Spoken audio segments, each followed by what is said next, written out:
Hello everyone, and welcome to the latest update of our global outlook here at the Economist Intelligence Unit. My name's John Ferguson, Director of Country Analysis, and today I'm joined by Emily Mansfield, Principal Economist in the Europe team, and Agathe Demarais, our Global Forecasting Director. Today we'd like to update you and talk about two areas. One is the outlook for the Eurozone, and the other, which we're very excited about, is to talk about our work on climate change. But let's begin with the outlook for the Eurozone. Emily, good news for Germany, no recession. Does this mean things are looking up? Well, it's certainly good news for Germany. So third quarter GDP, there was a little expansion. Market expectations were for a slight contraction, which would have meant a technical recession. So yeah, good news on the GDP front in Germany. And it also looks from the sentiment indicators like the contraction in the manufacturing sector is finally bottoming out. But still lots of reasons for concern, not least the external environment, the ongoing global trade tensions, subdued sort of global demand, and then of course the domestic question is how far is this downturn in the manufacturing sector going to feed through to the services sector and employment in particular. So for the moment, if you look at the sentiment indicators, retail sector, services sector, construction sector, they're all looking good. Right. But the question is, how long will that continue? So we're keeping a close eye there. And it's still very much in Germany, it's this two-part story. Okay. So there's what's happening externally, which is quite difficult, but domestically things look quite good. Okay, fantastic. Now, what's happening in Germany? Is that representative of the Eurozone as a whole? Pretty much, I would say, actually, yes. So there's kind of two-part story there, the difficult external picture and the more positive domestic picture. That's very much a Eurozone story more generally as well. Right. So obviously we've got these global trade tensions on the one hand, but then on the other we've got tightening labour markets. That's pushing up wages. We've still that's a good thing. Exactly. We've got rising house prices as well, so that's helping wealth effects. Really, domestically things are okay. Of course, both those factors would support private consumption, right? Exactly. Like wage improvements, house price increases. That's all good for the consumer there in Europe. Absolutely, and that's exactly what we're seeing. Yep. So particularly, in fact, if you look at the bright spots in the Eurozone, so France and Spain are doing particularly well. These are, of course, the economies that have a particularly big domestic sector. So, for instance, if you compare France and Germany, exports are equivalent to almost 50% right. of GDP, whereas France is only 30%. And therefore much less exposed to the global trade worries that we talk a lot about here. Yeah, so much more insulated. And of course in France as well, there's this sort of fiscal stimulus happening in large part thanks to the Gilets jaunes protesters who managed to wring some concessions from the government. So there's a bit more fiscal spending happening in France, same is happening in the Netherlands. And so what's happening in those countries kind of contrasts with what's happening in Italy and Germany right. with these big automotive sectors, manufacturing sectors a bit more exposed. Absolutely. So looking ahead to 2020, what are we expecting? So we're expecting a mild bounce back in the automotive sector on a kind of global picture.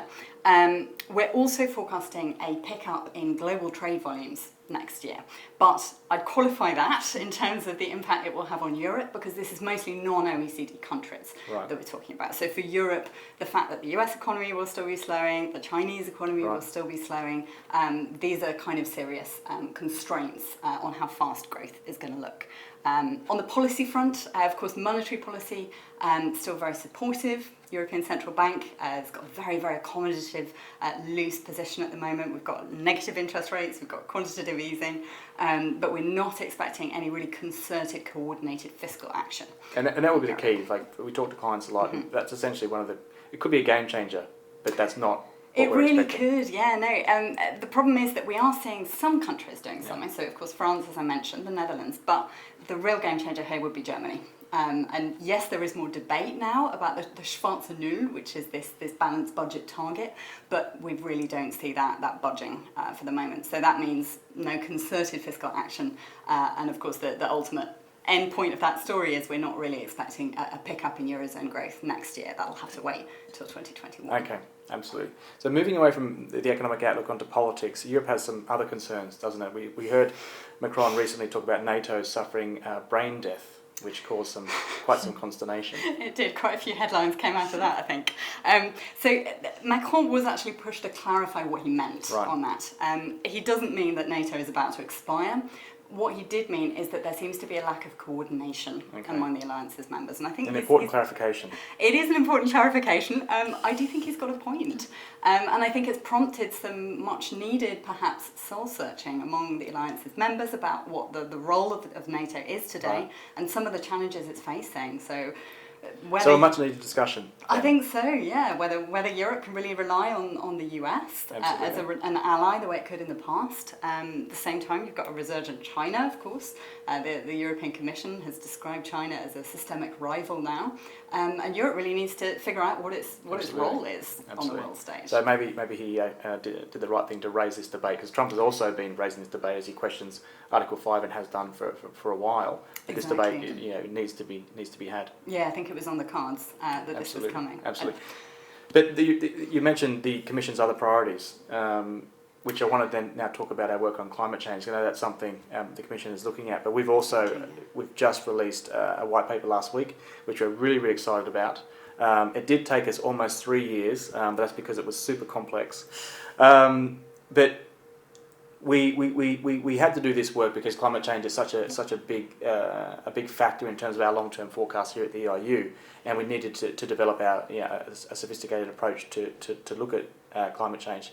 So what we did over the last couple of years with all of our analysts here at the EIU was to build a climate change resilience index. We built many indices here, but this index we had to look at what defines a country's resilience to climate change. And we looked at factors like the ability to spend money after a natural disaster, for example. So one of the assumptions we've taken in our work on climate change is that natural disasters will be not only more frequent but more intense. And our analysts had to look at that as they scored these indicators and look at how countries can respond from a fiscal standpoint.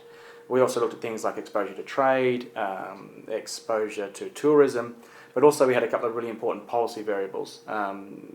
Things like mitigation policies and adaptation policies. So you can think of adaptation as countries building flood defences, basically adapting to the impacts of climate change, whereas mitigation is more about the policies and the initiatives to reduce emissions over time. So the index was a great piece of work, and we've now got that. We've now ranked these countries and scored those countries, but that all enabled us to do a much bigger piece of work around the economic impact of climate change.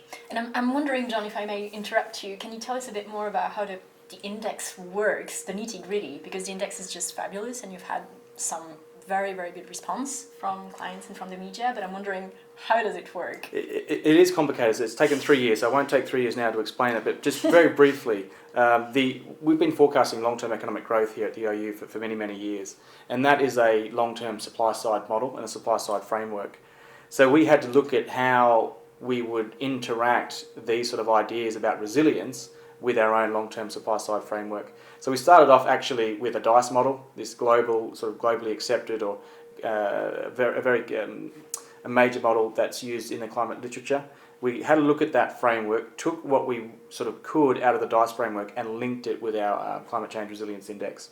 And then we combined both of those two things together to then link with our long-term supply-side model. So all of that enabled us to get to a point where we can have the GDP impacts, the economic impacts of climate change based on things like the global assumptions that exist in the DICE model and the resilience factors that I talked about a few minutes ago. Overall, that enabled us to look not only at the country level for 82 countries but also globally, and we came to a conclusion that we expect the global economy to be 3% smaller in 2050 compared to the impact or due to the impact of climate change, and that's roughly about $9 trillion, so pretty significant. And we also have those sort of impacts broken down by region, but it's important to note that because we're looking at resilience, we did sort of find that rich countries we expect to have less of an impact, whereas regions like Africa we expect to have quite a significant impact from climate change. Mm-hmm. So it's kind of interesting that this is an index that's not just looking at how exposed different countries are, but really how strong the states are, where these impacts are most likely to happen, how able they're going to be to respond. Is that right? Absolutely. And what's interesting, what we need people to understand, because people will look at this closely and say they should, for us, politics, as we always talk about, politics and policy really matters. And we talk a lot about institutional quality, which I'll come to in a minute. But it's also, for anyone who's looking at the US story, needs to consider our assumptions and assumptions are important in any forecast. So for the US, we actually, given our index, thought the US was relatively quite resilient to the impacts of climate change because of things like the ability to respond to natural disasters and that sort of thing. But also on those policy indicators, when we looked at those very, very closely in our global team, we considered that the US's approach to climate change would be fundamentally different from that they have now. And that's very, very important to understand. So basically we expect almost a 180-degree turnaround from Trump's approach to climate change right now. And that it will enable, in our view, the US to be quite resilient to the impacts of climate change. But if that assumption was different, the impacts on the US economy would be much different, almost double, I would say. But just coming to the other point, because I want to bring Agathe in here. So being rich matters because of all those reasons I just talked about. But I think the other thing that really shone in our research, really came out, was the fact that institutional quality matters, the policy making matters, the ability to maintain those policies over an extended period of time. But again, you did a great piece of work for the white paper where you really touched on a really nice case study. Why don't you tell a bit more about that? Yes, sure. I'd be delighted to tell a bit more. So what we did is that we took two countries that have very similar levels of economic development, and these are Russia and Argentina. Right. And what we saw is that, so they have the same level of economic development, roughly comparable GDPs, but the impact of climate change in these countries is going to be very, very different. It's going to be 3.3% in Russia by 2050. So the Russian economy, the size of the pie is going to be 3.3% smaller by 2050, whereas in Argentina it's only 2%. And so we just had to dig into the data and to try to understand what was happening. And what we found is that it's probably down to institutional preparedness and effectiveness about climate change. So if we take a look at both countries, let's first take a look at Russia. So I mentioned 3.3% impact. That's high, and that's higher than the global average. So what we see in Russia is basically it's one of the biggest climate skeptic around. There's a complete lack of engagement from the government and also from the Russian population. Part of the Russian population still thinks that climate change is a conspiracy from the US to undermine big countries, big oil producers such as Russia. So that's the first thing. The second thing is that Russia, funnily enough, already meets its Paris Agreement climate change targets, because these were set against a 1990 baseline before the collapse of the former Soviet Union. So on paper, Russia is doing very well, meeting all of its targets. So that's actually quite interesting. And the final thing is that some Russian regions are going to benefit from climate change, which also explains this lack of engagement. And I'm also thinking of the Northern Sea route, which will allow tankers to just go very quickly, well, much quicker, between Asia and Europe. So that's significant, and this all leads to a real lack of institutional interest, I would say, within the Russian government and the Russian population in climate change. Absolutely. How about Argentina now? Well, a very different picture. 2% impact, so that's lower than the global average. And so we also had to dig into what was happening in Argentina, and we did this case study, which is in the climate change white paper that we published last week. And what we found is that Argentina has quite a bold approach regarding climate change. Actually, it has one goal that I found very interesting. It aims at surpassing its nationally determined contributions, which is quite an ambition. So not just meeting, but surpassing. Yes, surpassing. So we don't know if it's going to happen, but actually Argentina is on track to do that. And we found it very, very interesting because you don't hear many countries aiming at surpassing the goals. That's actually quite rare. So that's the first thing, this bold approach, which shows institutional awareness, interest at the very least. And what we've seen is that since 2015, the Argentinian government has had a climate change plan. It's doing a lot, it's investing. For instance, there were mitigation measures in the agricultural sector, which is very important for Argentina. And the final thing is that Argentina is also investing heavily in renewables. It has a target of 20% of renewables in the energy mix by 2025, which is much higher than it currently is, but it's also going to have quite an impact. So as a conclusion, you really saw, by taking a look at Russia and Argentina, that being rich matters, but then it's down to institutional quality, awareness, preparedness and the about ability climate change. to move on. Absolutely. Yes. Thank you so much, Agathe. Let's wrap it up there. Emily, Agathe, thank you so much for talking with us today.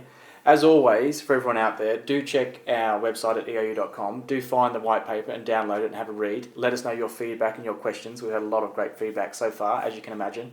And do follow us on Twitter. We have various regional Twitter feeds and individual staff Twitter feeds as well, where we talk a lot about these sort of things, climate change, Eurozone outlooks, everything going on in the global economy as well. But thank you so much for listening and watching, and we'll be back next month with another update of our global outlook.